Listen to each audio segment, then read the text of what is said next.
तीसरे चरण का चुनाव नीतीश कुमार की पार्टी जदयू के लिए काफी महत्वपूर्ण है।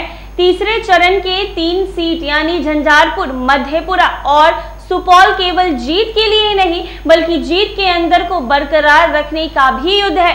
अपनी इस मकसद की कामयाबी के लिए जदयू ने अपने पुराने उम्मीदवार पर ही भरोसा जताया है। जदयू की रणनीति के तहत मधेपुरा से दिनेश चंद्र यादव, सुपौल से दिलेश्वर कामत और झंझारपुर से रामप्रीत मंडल को चुनावी दंगल में उतारा है। दूसरी तरफ इंडिया गठबंधन ने तीसरे चरण के चुनाव के लिए काफी बदलाव किए हैं। आइए आपको बताते हैं कि लालू यादव की सतरंजी चाल क्या है।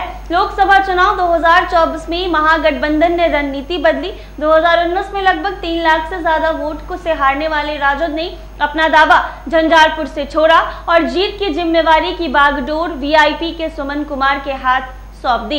लेकिन एनडीए के रणनीतिकार ने वर्ष 2019 में 6 लाख से ज्यादा वोट लाने वाले रामप्रीत मंडल पर ही भरोसा किया। राजद सुप्रीमो लालू यादव ने यहां से जीत का नया समीकरण बनाया है। नवादा, औरंगाबाद की तरह यहां भी एमवाई को सपोर्टिंग वोट बनाते हुए राजद सुप्रीमो ने वीआईपी के सुमन कुमार को उम्मीदवार बनाया है। सुमन कुमार वर्ष 2020 का विधानसभा चुनाव लड़ चुके हैं। इन्हें तब राजद के उम्मीदवार समीर कुमार महासेठ ने हराया था। मधेपुरा लोकसभा से गत चुनाव में दिनेश चंद्र यादव को जीत मिली थी। तब के आरजेडी उम्मीदवार शरद यादव को लगभग 3 लाख मतों से हार का सामना करना पड़ा। इस बार राजद सुप्रीमो लालू यादव ने मधेपुरा से नया उम्मीदवार उतारा है। शरद यादव की मृत्यु के बाद राजद ने मधेपुरा से चंद्रद्वीप को उतारा है। चंद्रद्वीप ख्यात साहित्यकार और सांसद रहे हैं। डॉक्टर रामेंद्र कुमार रवि के पुत्र हैं। ये पहली बार लोकसभा का चुनाव लड़ रहे हैं। सुपौल लोकसभा से महागठबंधन ने उम्मीदवार बदलकर निशाना साधा है। वर्ष 2019 के लोकसभा चुनाव में जदयू के दिलेश्वर कामत ने कांग्रेस की रंजीता रंजन को हराया था। तब कांग्रेस को 5 लाख मत मिले थे, तब रंजीता रंजन को 3 लाख मत मिले। 2024 के लोकसभा चुनाव में जदयू ने सीटिंग सांसद दिलेश्वर कामत पर भरोसा किया, पर महागठबंधन ने कांग्रेस से सुपौल लोकसभा छीन ली और यहां से राजद ने खुद लड़ने का मन बनाया। राजद ने जदयू के दिलेश्वर कामत को टक्कर देने के लिए चंद्रहास चौपाल को उतारा है।